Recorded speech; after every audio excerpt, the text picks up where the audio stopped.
All right, so one more option here that I wanted to share on how to display an Android device is using Reflector 2. If you haven't purchased Reflector 2 and you just were using an Android device, then you could use the TeamViewer. And I got another video up on the channel here of how to do that, and that's free to do that. But if you have Reflector and you want to use the same app for both, then it's possible to do that using Chromecast. And so I'll just demonstrate that here real quick. So if you don't know what Reflector is, it's right here. You can download.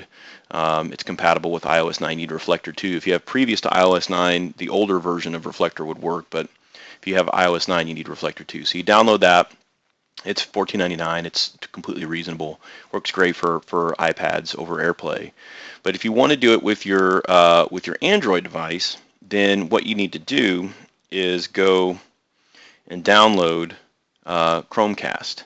So if you go download the Chromecast app and you install that on your device, then you can set that up that way. So if I come down here and I just show you what this looks like here. So this is your the app that runs in the tray. I'm running Windows 10. This is the app that runs down in the tray, and you can see that I've got a device that is connected here, and I can hit this button and it'll actually turn that device off or disconnect it. And then of course you can record the device itself too if you want to do that.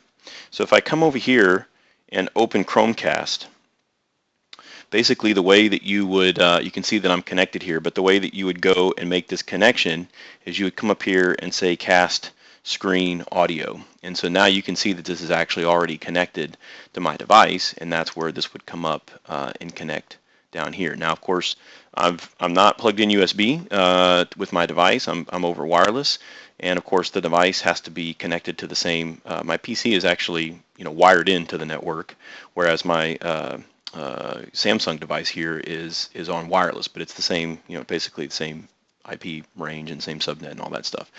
So they can see each other just fine, and it works really great. And so as you can see here, once I'm connected, when I open up these managed applications, it allows me to connect and to be able to see those, which is the problem that you had in some of the other free tools like Mobizen and Screen-Adroid and some of these other tools.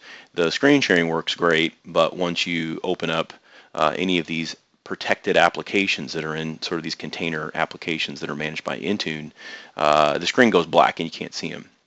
So anyway, this is another option that you can use if you're already using Reflector and you want to use the same tool for both, then you can certainly set that up and make it work that way.